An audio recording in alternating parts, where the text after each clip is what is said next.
जय हिंद प्यारे साथियों, स्वागत है आप सभी का उत्कर्ष एकेडमी खिलचीपुर के ऑनलाइन प्लेटफॉर्म में। सीआरपीएफ ट्रेड्समैन एग्जाम 2023 के लिए वेरी मोस्ट और इम्पोर्टेंट जीके एंड जीएस के क्वेश्चन इस वीडियो में हम लोग डिस्कस करने वाले हैं।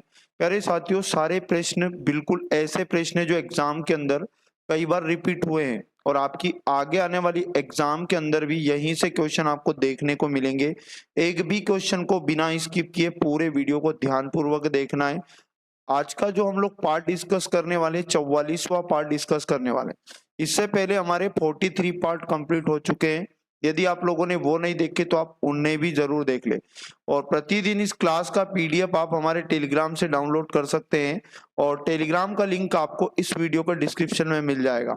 चैनल पर यदि आप पहली बार आए तो चैनल को सब्सक्राइब कर ले और बेल आइकन को ऑन कर ले, जिससे आपको सभी वीडियो का नोटिफिकेशन तुरंत मिल पाएगा।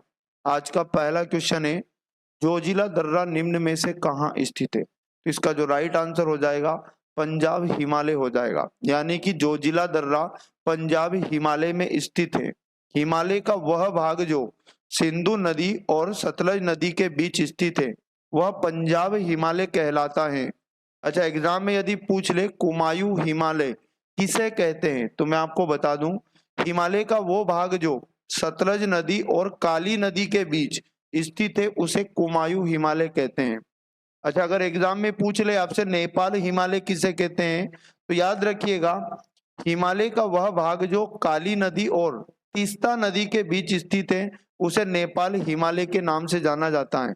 और असम हिमालय किसे कहते हैं तो मैं आपको बता दूं, हिमालय का वह भाग जो तीस्ता नदी और दिहांग नदी के बीच स्थित है उसे असम हिमालय के नाम से जाना जाता है। अगला क्वेश्चन है, भारत में कोयले के भंडार अधिकांशतः कहाँ स्थित है?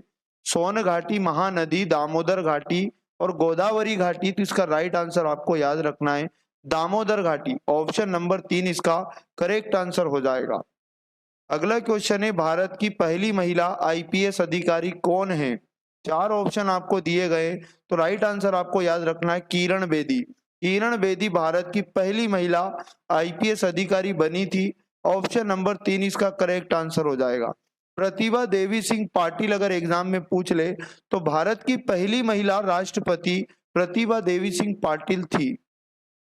अगला क्वेश्चन है, 1932 का पूना संधि एक समझौते था जो महात्मा गांधी और किसके बीच हुआ था? मतलब एग्जाम में आपसे ये भी पूछ सकता है पूना संधि समझौता कब हुआ था, तो डेट भी याद रखो 1932।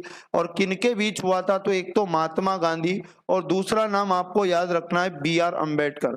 तो पूना संधि समझौता महात्मा गांधी और भीमराव अम्बेडकर के बीच में हुआ था 1932 में।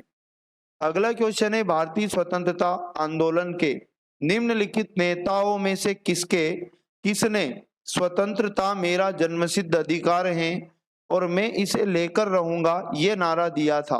तो स्वतंत्रता मेरा जन्मसिद्ध अधिकार है और मैं इसे लेकर रहूंगा, ये जो नारा था याद रखिएगा बाल गंगाधर तिलक का नारा था। ऑप्शन नंबर 2 इसका करेक्ट आंसर हो जाएगा।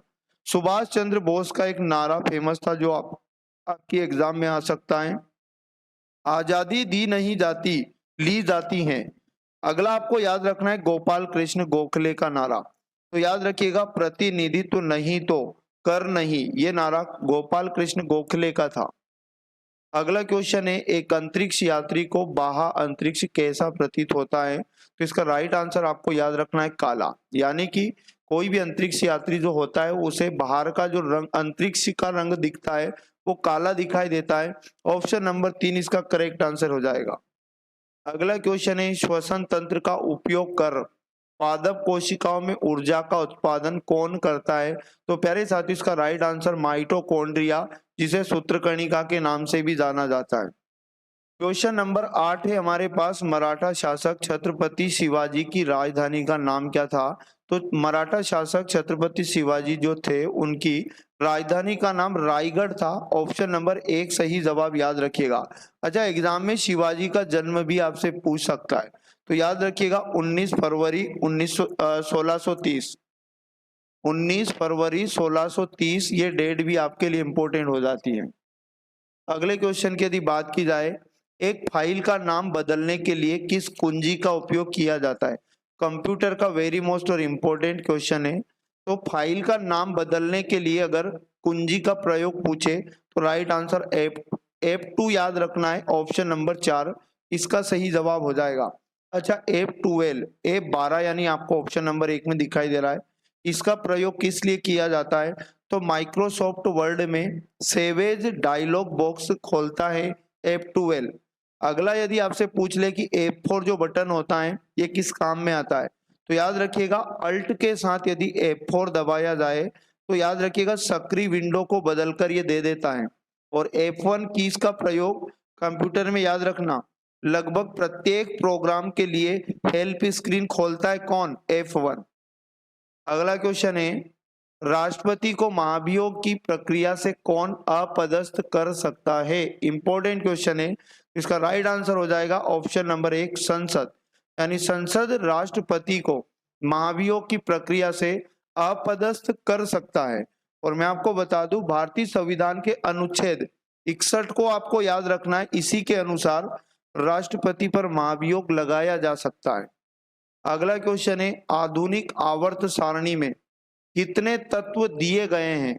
तो प्यारे साथियों आधुनिक आवर्त सारणी में 118 तत्व हैं टोटल, ऑप्शन नंबर 4 इसका सही जवाब आपको याद रखना है। एग्जाम में यदि पूछ ले आधुनिक आवर्त सारणी में कितने वर्ग हैं और कितने आवर्त हैं, तो आपको याद रखना आधुनिक आवर्त सारणी में वर्ग यदि पूछ ले तो 18 वर्ग याद रखना है।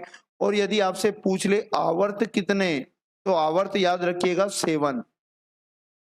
अगला क्वेश्चन है, भारत के संविधान का अनुच्छेद 32 निम्न में से किससे संबंधित है? तो प्यारे साथियों भारतीय संविधान का अनुच्छेद 32 याद रखिएगा संवैधानिक उपचारों का अधिकार, ऑप्शन नंबर 4 इस क्वेश्चन का करेक्ट आंसर हो जाएगा। और मैं आपको बता दूं डॉक्टर भीमराव अंबेडकर ने अनुच्छेद 32 को संविधान का हृदय और आत्मा बताया है। अगला क्वेश्चन है, ब्रह्म समाज का संस्थापक कौन था? तो इसका राइट आंसर याद रखिएगा राजा राम मोहन राय। ब्रह्म समाज के संस्थापक राजा राम मोहन राय थे और इन्होंने ब्रह्म समाज की स्थापना 1828 में की थी। और कहाँ की थी? तो याद रखिएगा कोलकाता में। नेक्स्ट क्वेश्चन है, भारत के सबसे लंबे पुल जिसका नाम है ढोल सदिया पुल, अच्छा इसे एक नाम से और जाना जाता है भूपेन हजारिका सेतु। याद रखिएगा यहाँ पर मैं लिख देता हूं भूपेन हजारिका सेतु, इंपॉर्टेंट क्वेश्चन है। भूपेन हजारिका सेतु ये भारत का सबसे लंबा पुल है। इसका निर्माण ब्रह्मपुत्र नदी की किस उपनदी के ऊपर किया गया? तो प्यारे साथियों लोहित नदी इसका करेक्ट आंसर हो जाएगा, ऑप्शन नंबर 3 इसका सही जवाब है। अगला क्वेश्चन है, निम्नलिखित में से कौन भारत के वर्तमान महान्यायवादी है? तो इंपॉर्टेंट क्वेश्चन है। महान्यायवादी अगर एग्जाम में पूछ ले तो आर वेंकट रमणी आपको याद रखना है, ऑप्शन नंबर 2 इसका करेक्ट आंसर हो जाएगा। तो प्यारे साथियों ये थे प्रतिदिन की भांति आज भी 15 क्वेश्चन का वेरी मोस्ट इंपोर्टेंट सेट। प्रतिदिन इसे आप जरूर देखा करें और वीडियो लाइक करें और उसके बाद अपने सभी दोस्तों तक इसे पहुंचाएं और प्रतिदिन पढ़ाई जरूर किया करें क्योंकि अब आपकी एग्जाम में बहुत ज्यादा समय नहीं बचा है। तो प्यारे साथियों मिलेंगे नेक्स्ट वाले पार्ट में, तब तक पढ़ते रहिएगा। जय हिंद, जय भारत, भारत माता की जय।